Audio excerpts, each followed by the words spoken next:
आचार्य श्याम सुंदर गौतम जी महाराज द्वारा आयोजित कथाओं, भजनों और सत्संगों का श्रवण करने के लिए फेसबुक, यूट्यूब और इंस्टाग्राम पर फॉलो करें। नारद जी के द्वारा कंस को यह पता चल गया कि जो नंद नंदन है वो नंद नंदन नहीं, वो वसुदेव नंदन है, वो यदुकुल नंदन है और वो ही तेरा कंस काल होगा। अभी तक तो कंस को पता नहीं था ना कि मेरा काल है कहाँ। अब नारद जी के द्वारा ये क्लियर कर दिया गया कि वो नंद नंदन ही वसुदेव नंदन है। अब तो कंस को बड़ा क्रोध आया। वसुदेव ने मुझसे झूठ कहा, उसको छुपाकर ब्रज में छोड़ दिया। एक बात और है, यहां पर एक प्रश्न उठता है कि वसुदेव जी ने कंस को वचन दिया था कि मैं तुझे समस्त पुत्रों को सौंपूंगा जिससे तुझे भय है। वसुदेव जी कभी झूठ नहीं बोलते, इसलिए कंस ने विश्वास कर लिया था। तो वसुदेव जी ने सत्य का पालन क्यों नहीं किया? क्यों भगवान श्री कृष्ण को ले जाकर कंस के हाथ में दिया? ऐसे तो लोगों को सर्टिफिकेट मिल जाएगा, जब कृष्ण का पिता झूठ बोल रहा है तो हम झूठ बोलें तो पाप क्यों लगे? तो माताओं, भागवत बड़ी गूढ़ भाषा है, ध्यान से सुनिएगा। जब वचन दे रहे थे उस समय क्या शब्द बोला था वसुदेव जी ने कि पुत्रान समर्पयिष्यस्या यतस्ते भयमुत्थितम, मैं उन समस्त पुत्रों को तुझे सौंपूंगा यतस्ते भयमुत्थितम, जिससे तुझको भय है। और एक बात बताऊं, हमको संसार के लोगों से भय हो सकता है, हमको परमात्मा से क्या भय हो सकता है? क्योंकि परमात्मा तो हमारा नित्य सखा है। हम तो उस अपने मित्र से बिछड़े हुए अंश हैं जो घूमने के लिए आए थे और अपने ही मौज मस्ती मेले में फंस के रह गए, अपने मित्र परमात्मा को भूल गए। तो परमात्मा हमारा नित्य सखा है, ऐसा वेदों में वर्णन है और ऐसा ही भागवत के ही एकादश में भी वर्णन आता है।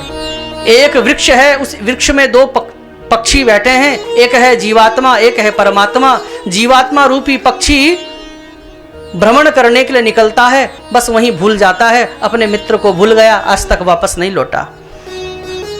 तो जीवात्मा को परमात्मा से कोई भय नहीं है। इसलिए जो अन्य बच्चे थे ना, वो तो सांसारिक बच्चे थे, उनसे कंस को भय हो सकता था, लेकिन आठवां जो गर्भ था वो तो कृष्ण, वो तो परमात्मा है, उससे क्यों भय होगा? इसलिए वसुदेव जी ने झूठ नहीं कहा। और कंस ने अक्रूर को बुलाया, इधर आओ, जाओ ब्रजमंडल में मेरा रथ लेके जाओ और कह देना नंद से और यशोदा से कि मामा जी ने बहुत बढ़िया मेले का आयोजन किया हुआ है, मेले में तुम सब सादर आमंत्रित हो, बढ़िया मेला देखना। और बस यहीं मरवा देंगे उनको। अक्रूर जी ने सोचा कि इस षड्यंत्र का हिस्सा मैं बनूंगा। अक्रूर जी का मन नहीं हुआ जाने का, लेकिन सोचने लगे अगर कंस को मना कर दूंगा तो कंस मेरा मस्तिष्क धड़ से अलग कर देगा, इसके हाथों से मरने से अच्छा है कि पहले भगवान का दर्शन कर लूं, फिर जो मर्जी हो। इसलिए अक्रूर जी ने भारी मन से जाना स्वीकार किया। रथ में आरूढ़ हुए हैं। रथ में आरूढ़ होकर भगवान का चिंतन स्मरण करते हुए अक्रूर जी महाराज निकल गए हैं। जाते हुए यही सोच रहे हैं कि आहा, किम मया चरितम भद्रम, किम तप्तम परमम तपः, किम वाथाप्यर्हते दत्तम यद्रक्ष्याम्यद्य केशवम। अहम अद्य केशवम द्रक्ष्यामि, मैं आज इन आंखों से उस केशव को देखूंगा, नारायण को देखूंगा, उस परमात्मा को देखूंगा जिसका कोई रूप नहीं होता, उस परमात्मा को देखूंगा जो अजन्मा है, उस परमात्मा को देखूंगा जिसकी कोई आंख नहीं होती, नाक नहीं होती, मुंह नहीं होता, जो निर्गुण है, प्रकाश स्वरूप है, जिसको योगी ब्रह्म कहते हैं। लेकिन जब वो भक्तार्थम सगुणो जातः निराकारोपि चिन्मयः, जब वो भक्तों पर अनुग्रह करने के लिए रूप धारण करके आता है, तो मुझे आज सौभाग्य होगा, मैं उसका दर्शन करूंगा। द्रक्ष्यामि नूनम सुकपोल नासिकम स्मितावलोका ऋणकंजलोचनम मुखम मुकुंदस्य गुड़ालकावृतम प्रदक्षिणम में प्रचरन्ति वै मृगाः। द्रक्ष्यामि नूनम सुकपोल नासिकम, मैं उस परमात्मा का आज कपोल देखूंगा, मैं उस परमात्मा की नासिकम आज नासिका देखूंगा, उस परमात्मा के कर्ण देखूंगा, उस परमात्मा का मुख देखूंगा, उस परमात्मा का अधर देखूंगा, उस परमात्मा का वक्षस्थल देखूंगा, उस परमात्मा का हस्त देखूंगा, उस परमात्मा का ऊरू देखूंगा, उस परमात्मा का उदर देखूंगा, जंघा देखूंगा, चरण देखूंगा, नख देखूंगा। अरे आज तो क्या तप किया होगा मैंने, ये केवल मेरे तप के प्रभाव से तो संभव नहीं है। मुझे लगता है मेरे पूर्वजों ने भगवान के प्रति अटूट आस्था रखी होगी, जिसके फलस्वरूप आज इस दास को उस केशव का दर्शन करने का सौभाग्य प्राप्त होगा। अरे किम मया चरितम भद्रम, मैंने ऐसा क्या भद्र किया, ऐसा क्या कल्याण किया। किम तप्तम परमम तपः, मैंने ऐसा क्या शरीर को सुखाने वाला तप किया कि आज मुझे केशव का दर्शन होगा। और अक्रूर जी महाराज जा रहे हैं भगवान का ध्यान करते हुए। सुबह निकले थे परीक्षित, शाम को पहुंचे, जो कि 10 किलोमीटर की दूरी है। 1 घंटे में रथ में पहुंचा जा सकता है, लेकिन फिर इतने घंटे क्यों लग गए? इसलिए लग गए, अक्रूर जी रथ चलाते हैं और तभी भगवान का दर्शन करते करते भगवान के रूप माधुर्य में खो जाते हैं, उनकी करुणा में खो जाते हैं। रथ की लगाम हाथ से छूट जाती है और जो रथ के घोड़े हैं वो मार्ग का त्याग करके कहीं अन्यत्र निकल जाते हैं। जाना था इधर, रथ घोड़े चले गए इधर। फिर होश आया, ओहो गलत मार्ग में आ गया। पुनः उन घोड़ों को लेके आए, पुनः मार्ग में लेके आए। थोड़ी देर चल रहे हैं, लेकिन फिर उसके बाद पुनः अपने भाग्य की प्रशंसा करते हुए पुनः डूब जाते हैं भगवत भक्ति में। रथ के घोड़े फिर मार्ग त्याग करके कहीं अन्यत्र चले जाते हैं। फिर ध्यान आता है, फिर लेके आते हैं। इसलिए 1 घंटे का जो मार्ग था वो 10 घंटे में पूरा हुआ। सायं काल पहुंचे, संध्या काल में, और अभी अभी भगवान श्री कृष्ण असंख्य गायों को चराकर, अभी थोड़ी देर पहले ही वन में गायों को चराकर वृंदावन की तरफ प्रवेश कर रहे हैं, वृंदावन चले गए हैं। और तो भगवान के वो ताजे ताजे चरणों की जो चिन्ह थे ना, वो जमुना जी की रेत में बने हुए हैं। अक्रूर जी जमुना जी के तट पे पहुंचे, घोड़े से ही देखा उन्होंने, अरे ये चिन्ह तो कुछ अलग लग रहे हैं। जब ध्यान से देखा तो उसमें अंकुश पद्म आदि का चिन्ह बना हुआ था। भगवान के चरणों की व्याख्या जो शास्त्रों ने की है, तुरंत अक्रूर जी पहचान गए ये चरण तो भगवान के हैं। अब तो रथ से परीक्षित नीचे कूद पड़े, जहां जहां भगवान के चरण बने हुए थे उन रज को ऐसे लेकर अपने शरीर में उड़ेलने लगे, मस्तक में लगाने लगे, अपने अंग अंग में अंगराग की तरह उसका लेपन करने लगे। बड़े कृतार्थ हो गए, नेत्रों में अश्रु हैं, कंठ रुदा हुआ है, होंठ कंपित हो रहे हैं। बस भगवत स्मरण में खो गए अक्रूर जी। उसके बाद परीक्षित आगे गए, ब्रजमंडल में पहुंचे। संध्या का समय था। अब समस्त माताएं अपने अपने घर में गाय को धो रही हैं। गाय को धो रही हैं तो गाय के थन से निकलती हुई वो दूध की धार जब पात्र से टकराती है तो सर्र सर्र की आवाज़ आ रही है। पूरे ब्रजमंडल में सर्र सर्र की आवाज़, वो धुनी, सुंदर ध्वनि। और नंदालय में पहुंच गए, नंद जी के आंगन में पहुंच गए। वहाँ पर भगवान श्री कृष्ण पीतांबरधारी पीले वस्त्र पहने हैं ठाकुर जी ने, बलराम जी ने नीले वस्त्र पहने हैं, सुंदर माला, और हाथ में दूध दोहने का पात्र लेकर दोनों के दोनों जा रहे हैं गौशाला की तरफ। और उसी समय अक्रूर जी ने दोनों को जब देखा, नीचे उतरकर भगवान के चरणों में लेट गए। परिचय पूछा भगवान ने तो बोले, मैं तुम्हारा काका अक्रूर। ओहो, आप हमारे काका, अरे हमको आपके चरण स्पर्श करने चाहिए। भगवान ने अपने काका के चरणों को स्पर्श किया, प्रणाम किया। तब अक्रूर जी ने कहा, प्रभु बहुत दुख हो रहा है मुझे, दर्शन का लाभ तो मिल गया लेकिन कंस के षड्यंत्र का हिस्सा हूं मैं। कंस ने मुझे इसलिए भेजा है, गुप्त रूप से सब बता दिया भगवान को कि कंस आपको मेले के बहाने बुलाना चाहता है, लेकिन आपको मरवाने की इच्छा से बुलाया है। कन्हैया एकांत में लेकर गए अक्रूर काका को और कहा, काका ये बात आपने मुझे तो बता दी, लेकिन माँ यशोदा को मत बताना। अगर माँ यशोदा को बता दिया, नंद बाबा को बता दिया तो मुझे कभी जाने नहीं देंगे मथुरा, और मथुरा नहीं जाऊंगा तो फिर मैं दुष्टों का विनाश कैसे करूंगा, इसलिए उनको मत बताना। अक्रूर जी ने कहा ठीक है, और नंद बाबा से रात्रि भर वार्तालाप होने लगी। कन्हैया भी मैया की यशोदा की गोद में जाकर बोलने लगे, मैया मैया मैं कल मेला देखने जाऊंगा मथुरा, मैंने कभी मथुरा नहीं देखा मैया, शहर कैसा होता है, गांव में ही गैया चराई, मैं मथुरा देखने जाऊंगा मैया कल। माताओं, जहाँ पर प्रेम बहुत होता है ना, जहाँ पर प्रेम की अधिकता होती है तो वहाँ पर शंकाएं होती हैं। यशोदा अपने लाला को देखती है कि किस प्रकार से उत्तेजित है मथुरा जाने के लिए। कहीं ऐसा तो नहीं इसको किसी ने बता तो नहीं दिया कि तू यशोदा नंदन नहीं, तू तो देवकी नंदन है। इसलिए कहीं मथुरा जाने के बहाने ये इस बूढ़ी माँ को धोखा देकर तो नहीं जा रहा है। स्वाभाविक है, जहाँ प्रेम अधिक होता है वहाँ शंकाएं भी जन्म लेती हैं। इसलिए यशोदा आज जब रात्रि को कन्हैया को अपनी छाती से लगाकर सोती है तो यशोदा के मन में ऐसा भाव जागृत हो रहा है कि मुझे ऐसा क्यों लगता है कि ये अंतिम रात है जिस दिन मैं कृष्ण मेरी छाती से लिपटकर सो रहा है। ये सौभाग्य इस माँ को कभी नहीं मिलेगा। मेरे मन में ऐसा भाव क्यों आ रहा है। यशोदा सूर्य नारायण से प्रार्थना करती है, हे सूर्य नारायण, इस बूढ़ी माँ ने जीवन भर तेरे को अर्घ्य दिया। प्रातः काल उठकर स्नान के बाद सबसे पहले तेरी ही पूजा करती हूँ सूर्य नारायण।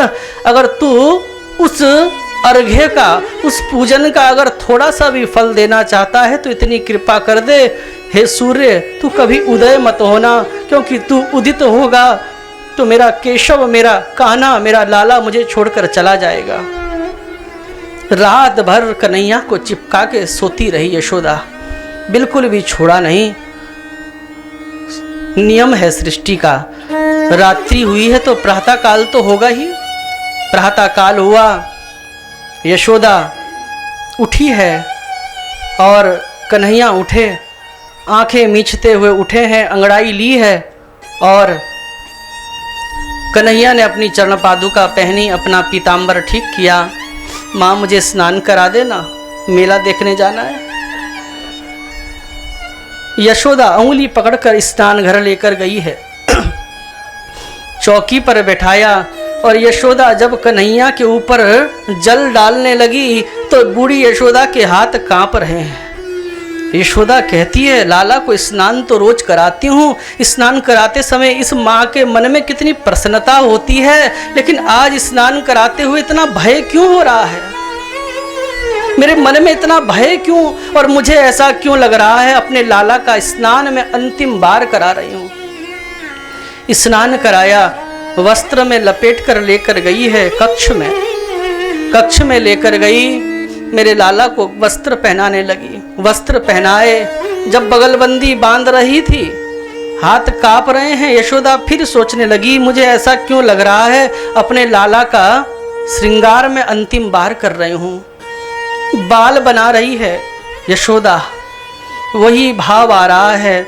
माताओं, यशोदा कन्हैया से इतना प्रेम करती है कि अगर कभी कन्हैया के बाल बनाते हुए कंघी घुंघराले बाल में उलझ जाए ना और कन्हैया के मुंह से आह निकल जाए तो यशोदा आगे कंघी नहीं खींचती।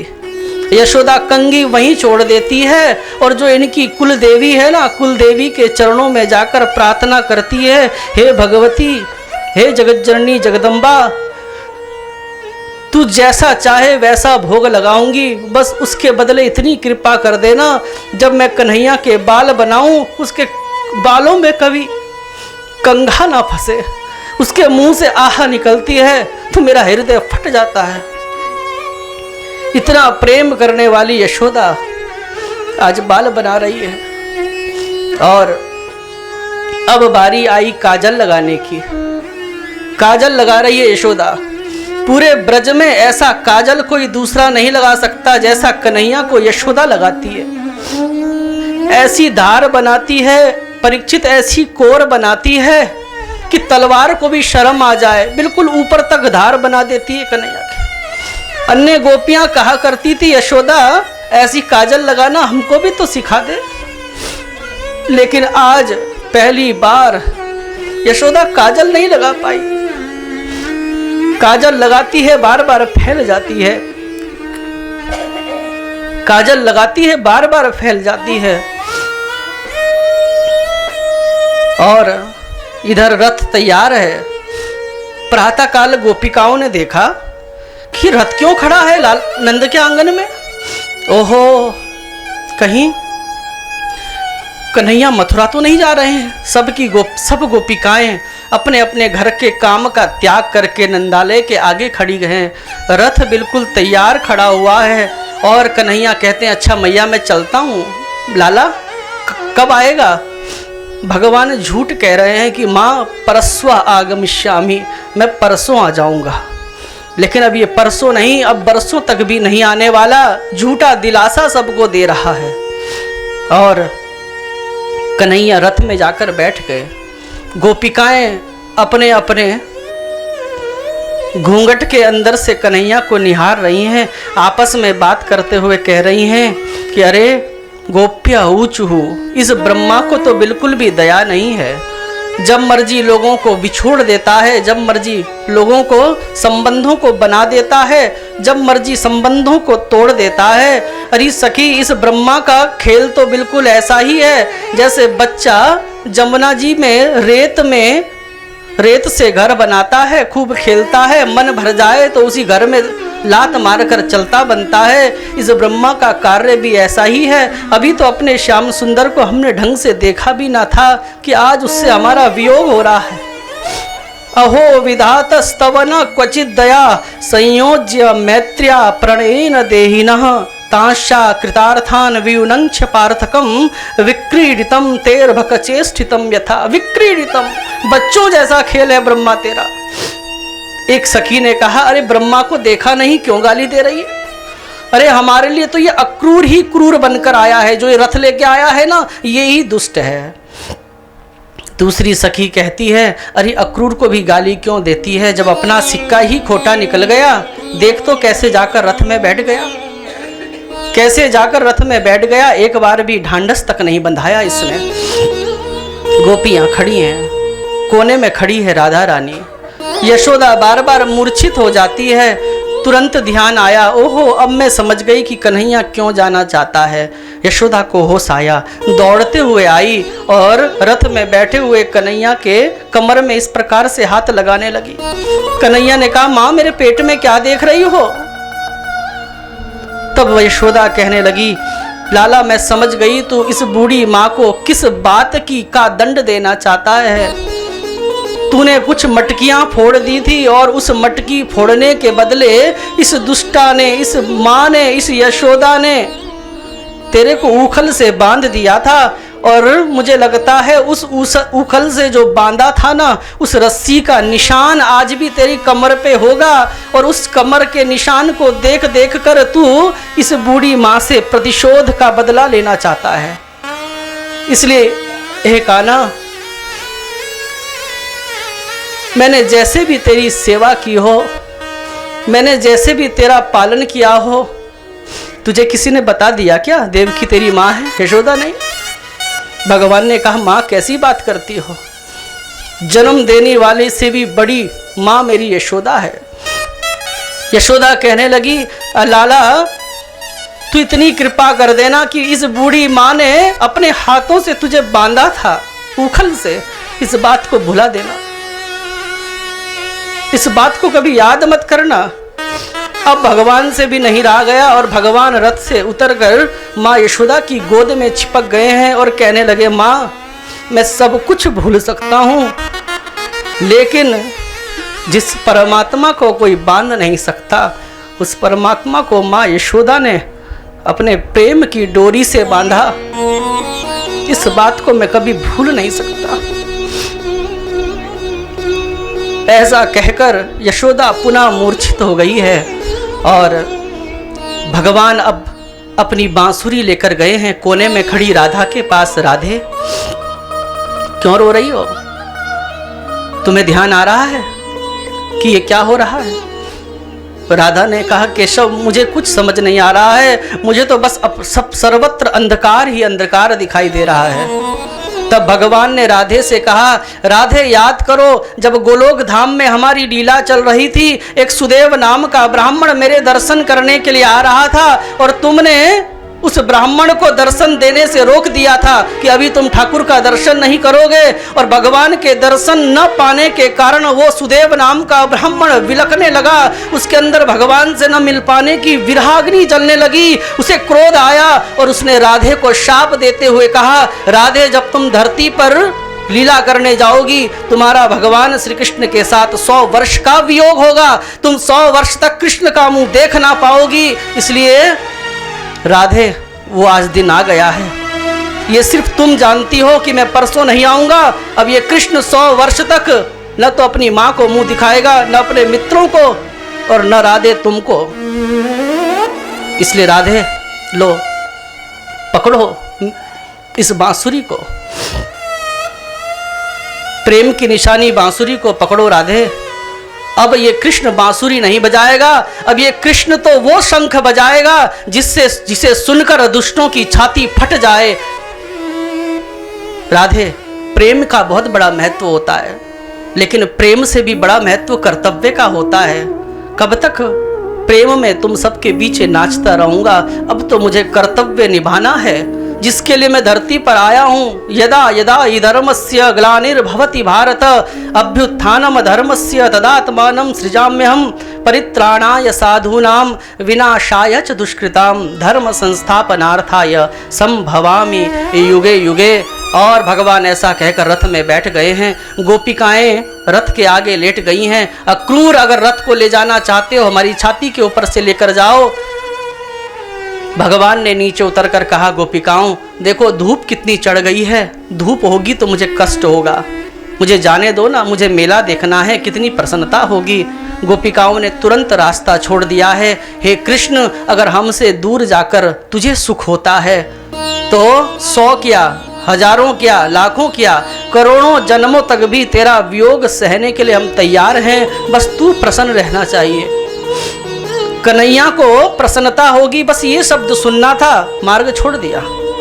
और माताओं, यही प्रेम की निशानी है। तत्सुखे सुखित्वम इति प्रेम लक्षणम। प्रेम में अपने सुख की कामना नहीं होती, जिससे हम प्रेम करते हैं उसके सुख की कामना होती है। और भगवान का रथ चलाया है, अक्रूर जी ने लगाम खींची, रथ आगे बढ़ रहा है, गोपिकाएं पीछे पीछे भाग रही हैं। इतना निष्ठुर नहीं हो सकता कान्हा, रथ मुड़ के अवश्य आएगा, अवश्य आएगा, ऐसा सोच सोच कर भाग रही हैं। और भगवान का पीतांबर दिख रहा है। भगवान के पीतांबर को देख के अपने प्राणों को रोका हुआ है। रथ और आगे निकला, भगवान का पीतांबर नहीं दिख रहा है परीक्षित। अब दिख रही है उस रथ की ध्वजा। ऐसा लगता है उस ध्वजा को देखकर अपने प्राणों को धारण किया हो। अब रथ और आगे चला गया, अब ध्वजा दिखनी भी बंद हो गई। अब रथ से उड़ने वाली धूल दिख रही है। धूल देखकर प्राणों को रोके हुए है। अब धीरे धीरे धीरे आगे चलकर धूल भी शांत हो गई और एक एक गोपियां पछाड़ खा खाकर नीचे गिरने लगी। और जब तक सिर उठाकर आगे देखती तो भगवान का रथ निकल चुका था। अब गोपिकाओं के पास कुछ नहीं था। अब गोपिकाओं के पास कृष्ण नहीं था। अब गोपिकाओं के पास सिर्फ कृष्ण की स्मृतियां थी, बस कृष्ण का चिन्ह था, उसकी यादें थी।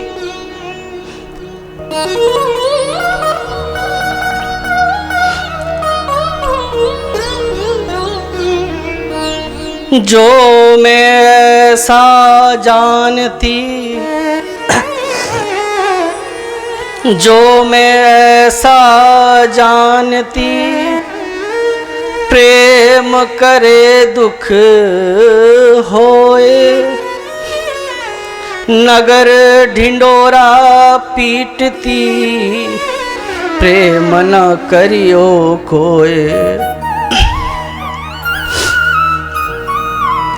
लकड़ी जल कोयला भई, लकड़ी जल कोयला भई, कोयला जल भई राख, मैं बिरहन ऐसी जली, कोयला भई न राख। हमें तो जोगनिया बनाए गयोरी, वो छलिया नंद को, हमें तो जोगनिया बनाए गयोरी। आप तो जाए मथुरा में छाए, आप तो जाए मथुरा में छाए, हमें तो वृंदावन बसाए गयोरी, हमें तो जोगनिया बनाए गयोरी।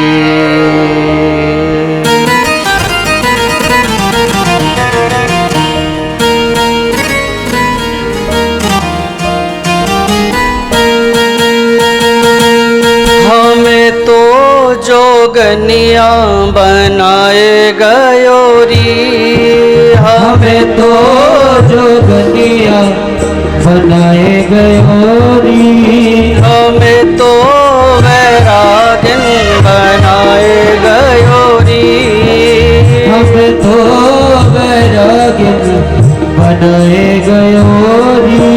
वो छलिया नंद को, वो छलिया नंद को, वो छलिया नंद को, वो छलिया नंद को, हमें तो जोगनिया बनाए गयोरी, हमें तो जोगनिया बनाए गयोरी।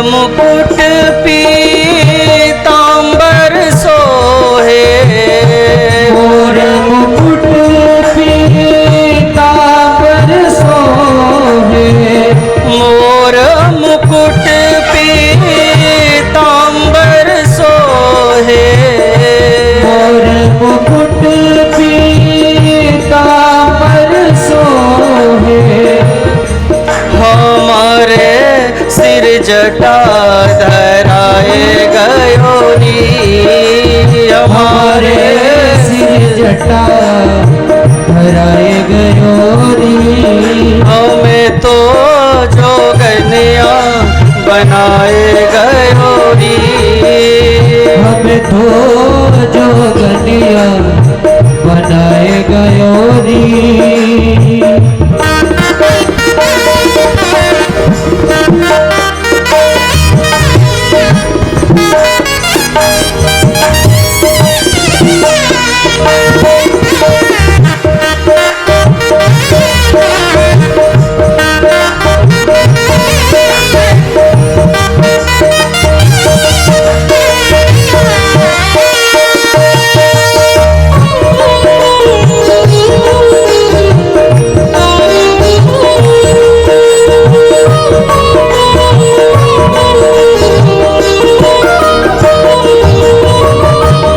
कानों में कुंडल गले वनमाला, कानों में कुंडल गले वनमाला, कानों में कुंडल गले वनमाला, कानों में कुंडल गले वनमाला, हमारे अंग भभूति रमाए गयोरी, हमारे अंग भभूति रमाए गयोरी, हमें तो जोगनिया बनाए गयोरी, हमें तो जोगनिया बनाए गयोरी।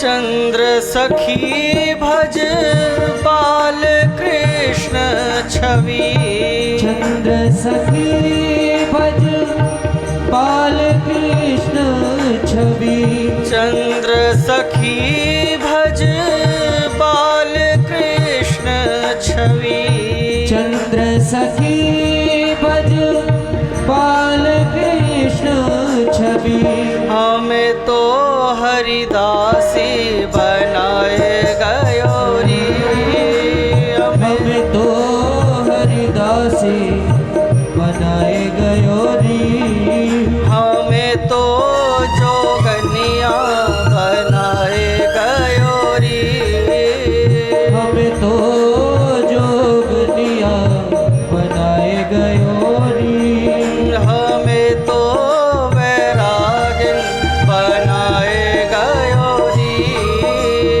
हमें तो वैरागिन बनाए गयोरी वो छलिया नंद को वो छलिया नंद को वो छलिया नंद को वो छलिया नंद को हमें तो जोगनिया बनाए गयोरी हमें तो जोगनिया बनाए गयोरी हमें तो वैरागिन बनाए गयोरी हमें तो वैरागिन बनाए गयोरी हमें तो जोगनिया बनाए गयोरी हमें तो जोगनिया बनाए गयोरी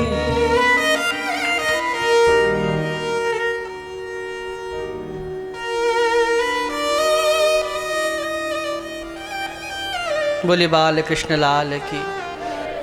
तो इस प्रकार से भगवान गोपिकाओं को अनाथ बनाकर चले गए हैं। फिर भी गोपिकाएं भगवान को कभी भूली नहीं हैं। ये जमुना जल भरने जाती हैं तो भगवान का स्मरण करती हैं, दही बनाती हैं तो भी उस कृष्ण की चिंतन ही करती हैं, उसी की लीला का स्मरण करती हैं। भगवान यही कहना चाहते हैं कि मैं भले ही ना दिखाई दूं, लेकिन तुम अपने अपने घर के काम करते हुए भी मेरा ही चिंतन करना, मेरा ही स्मरण करना।